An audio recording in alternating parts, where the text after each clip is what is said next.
Kasus dugaan ijazah palsu Jokowi hingga saat ini tak kunjung usai. Hari ini yang berlaku bukan KUHP lama, bukan KUHP lama, bukan juga KUHP baru, bukan juga KUHP baru. Tapi hari ini yang dijalankan oleh penyidik di Polda Metro Jaya adalah Kitab Undang-Undang Hukum Acara Pidana Solo. Jadi KUHP-nya Solo. Tidak pakai KUHP lama, KUHP baru, tapi KUHP Solo yang membeli pejuang menjadi pengkhianat. Ini yang sakit. Kalau kita buka KBBI, Bu, ya kebuka KBBI. Ya. Frasa pengkhianat itu adalah orang yang tidak komit terhadap perjuangan teman-temannya. Seharusnya kamu sebagai klien, Nikmatnya menikmati es gabus sambil mendengarkan bagaimana klien kamu bebas Bapak dan dari Ibu ini persoalan berdebat dan tak bisa saya akan hentikan. kami pertaruhkan di dalam proses persidangan, Bu. Ibu jangan salah. Silahkan. Jadi sekarang gini, klien kamu yang mana? Klien kamu yang mana? Oke.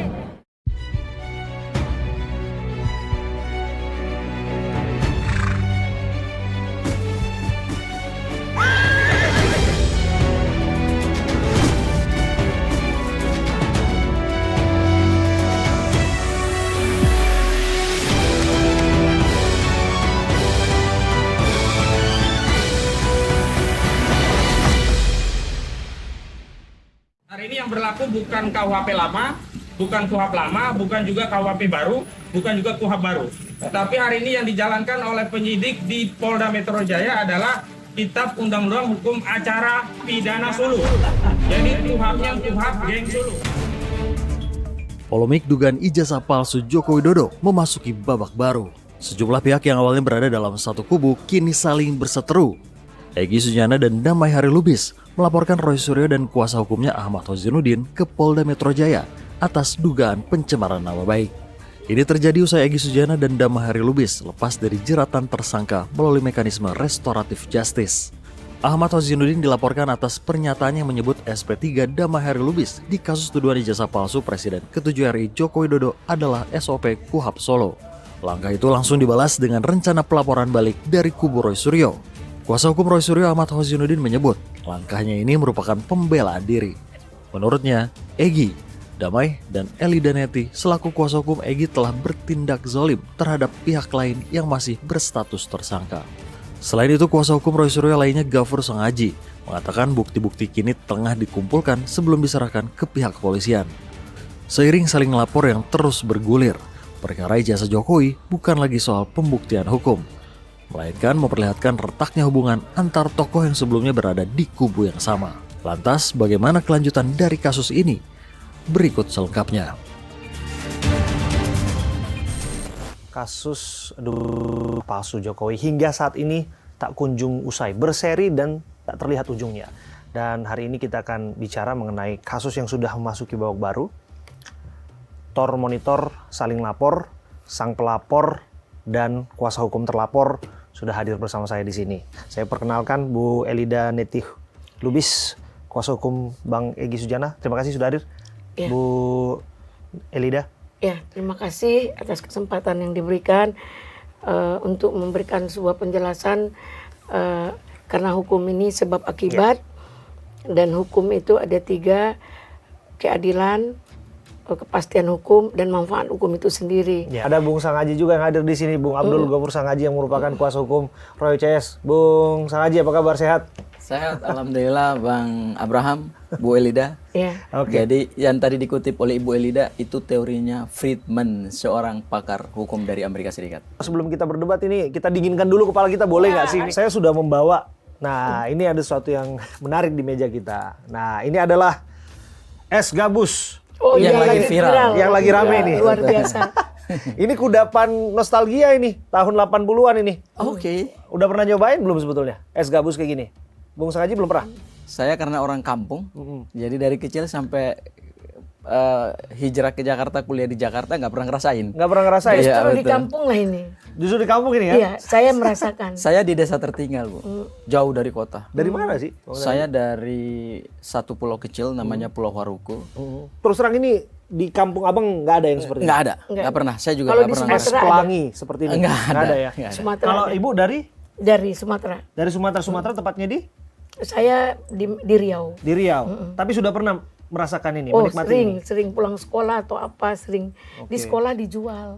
Bu, waktu dulu mencicipi ini, pernah ngerasa takut nggak ini, jangan-jangan ini dari busa, atau jangan-jangan ini dari spon gitu? Nggak pernah memikirkan negatif gitu.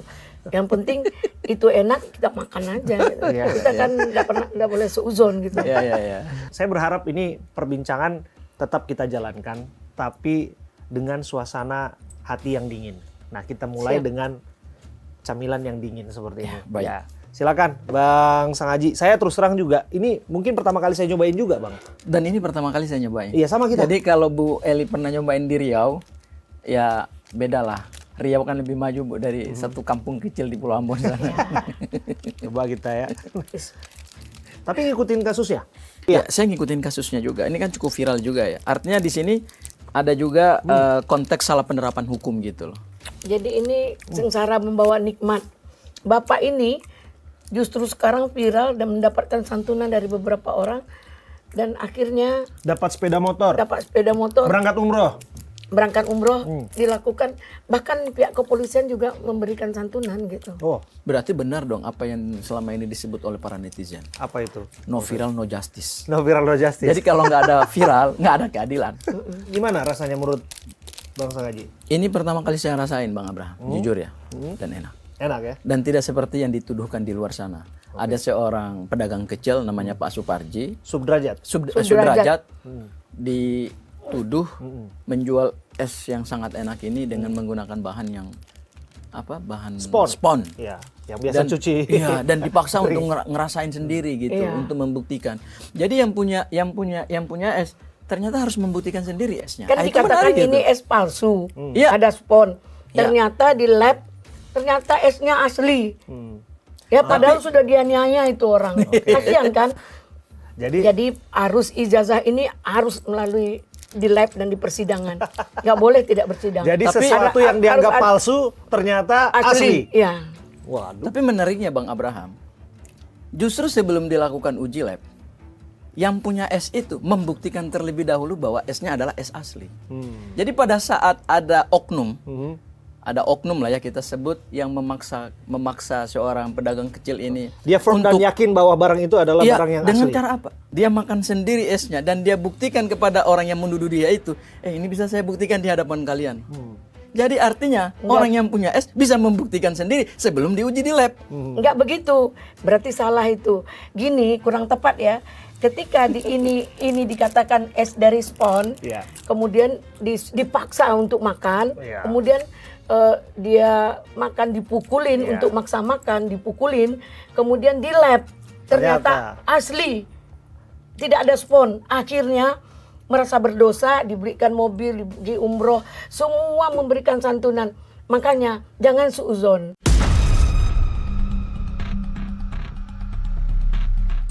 Pada saat dituduh esnya mengandung satu bahan yang membahayakan kesehatan, Ya. bahkan bisa mengancam nyawa gitu ya.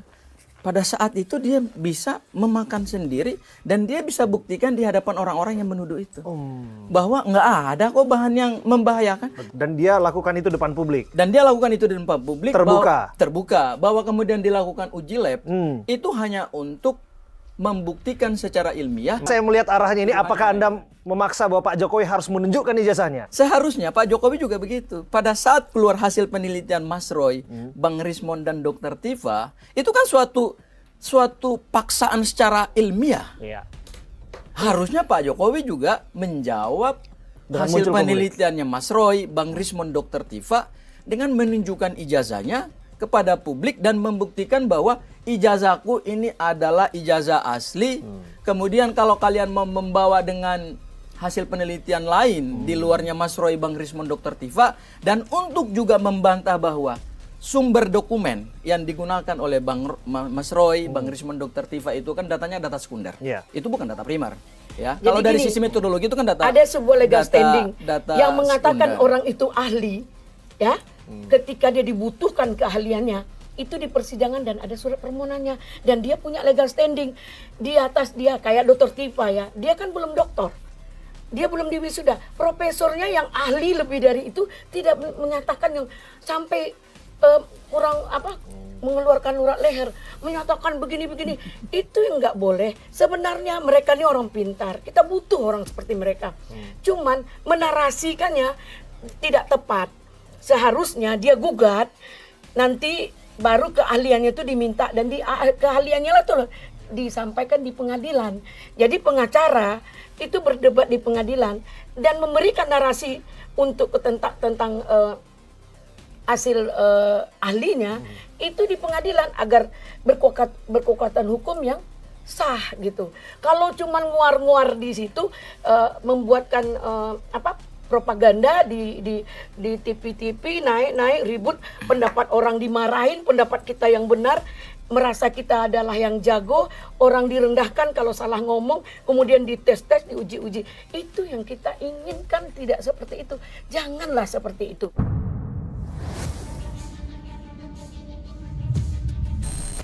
Ayo cari jalan seperti apa. Mau kalian lanjutkan, kita dukung. Tapi Dan ingat, kami tidak pernah menyatakan. tapi jangan- Sebentar dulu, kita rasain lagi esnya biar tambah dingin ini. Ya kan? Ah, Ya, ibu, maksudnya begini, ibu kan gas kan terus nih, harusnya- ya kan? Nanti harusnya ada ya. Bang Abraham, nanti kan ada sisi juga dong buat Ya, saya. harusnya tentu, tentu. begini. Nah, kan Rasain kami dulu, Bu. kami Enak, datang ke enak. Solo ya. Saya mau nanti kemudian cair. menyatakan nanti. ini sah. Baru kalian bilang kami biar suasana pengkhianat, kita mencair gitu ya. Ya, Ya. betul Bang Abraham. Tapi gini, saya mencoba untuk mencairkan suasana ini kan dengan menyajikan satu kudapan, satu makanan dingin pada kita ya. Tapi kelihatannya akan sulit. Dingin kok. Iya, akan sulit karena apa? Karena tadi Ibu bicara soal jalan, kelihatannya jalannya memang lewat hukum. Iya. Ujungnya apa? Tadinya satu jalan, ternyata pisah jalan. Bahkan ada laporan terhadap kliennya Bang Sangaji. Saya tidak menyatakan itu klien dia karena saya nggak pernah melihat. Oke, soal legal standing deh, Itu, Bang. legal Aku standing. langsung harus dijawab dulu itu. Soal legal standing. Ada dua hal sebetulnya dari apa yang dipaparkan oleh Bu Eli itu. Ada dua poin yang ingin saya garis bawahi. Poin pertama soal legal standing. Di dalam hukum pemberian kuasa, yang memberi kuasa itu kan prinsipal. Iya. Ya. Iya. Artinya orang yang berkepentingan secara hukumlah yang memberikan kuasa kepada siapa saja yang dia inginkan. Kalau pembuktian tentang surat kuasa, ya saya yang mendampingi Mas Roy pada saat Mas Roy diperiksa dari mulai terlapor. Saya yang mendampingi. Ada surat kuasa. Ada surat kuasa dan sudah kami Iya. serahkan kepada penyidik. Menurut Jamada Girsang, selain dari orang ini tidak kuasa Oke, Roy coba Suryo saya tipe bacakan dan ya. ini. Ya. Sebentar. Jadi itu sudah saya minta gitu. Bentar, saya baca dulu ya. Ya. Ini adalah dari Rismon, Roy Law Suryo. Office Jamada Girsang and Partners ya. Dengan ini memberi kuasa dengan hak substitusi baik sendiri-sendiri maupun bersama-sama kepada Jamada Girsang, Petrus Celestinus, Jamie Mokolembang, Mulyadi, Billy Matindas, Joni Silalahi, David Brian Kaniga, Hiskia Miguel. Ini yang bertanda tangan di sini adalah Pak Rismon, Tifa, Dr. Tifa dan Pak Roy Suryo. Di sini ada Pak Refli Harun. Kedudukan Pak Refli di sini sebagai apa ya? Oh, ada nama lagi. Ya. Tanda tangan Pak Roy Suryo, ada materai dan juga ada tanda tangan Pak Refli Harun dan Pak Jamada Girsang, Pak Muhammad Taufik. Ini jangan-jangan karena beda.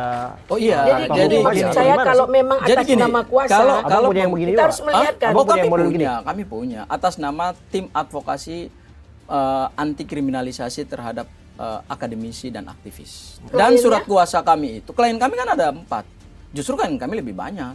Klien kami itu ada Mas Roy, kemudian ada Bang Rustam Effendi, ada Rizal Fadila dan Bu Kurnia. Klien kami ada 4. Ya, tapi kita harus melihatkan dong yang Oh, pendampingan. gini, Kalau kalau surat- pendampingan gini deh. Rustam ada orang, pendampingan ini nggak Gini, ada. oh, Adinda. enggak, gini. Kita meyakini. Jadi maksudnya ke depannya ya, sebenarnya saya nggak mau layani. Kalau memang atas nama klien kita close karena tidak punya legal standing. Tapi kalau kita berdebat atas nama kebersamaan, memberikan sebuah edukasi atau ada pertanyaan saya jawab. Oke. Tapi jangan membawa atas nama klien. Ibu mendengar bahwa prinsipal itu keberatan ketika Iya, diwakili itu oleh betul itu. Pak Bang Sangaji. Abraham. Jadi gini, harusnya ketika kita ada melakukan sebuah beracara harus ada. Kalau memang itu boleh secara lisan, ya, boleh sah itu secara lisan apabila kliennya berada di samping kita. Ah itu boleh Loh, secara lisan. kami di mana-mana didampingi Mas Roy. Ya sekarang kan Kemarin didampingi Mas hari Roy. ini kan tidak. Loh, surat kuasa itu kan adalah bisa mewakili untuk penegakan hukum dan di luar penegakan hukum. Dan sepanjang Ya, prinsipal betul. itu tidak Maksud berkeberatan, loh kami memberikan statement atas nama prinsipal, mereka nggak keberatan. Kami berdebat dari forum ke forum dengan lawan yang beragam, tidak pernah mereka komplain, bahkan mereka terus memberikan dukungan.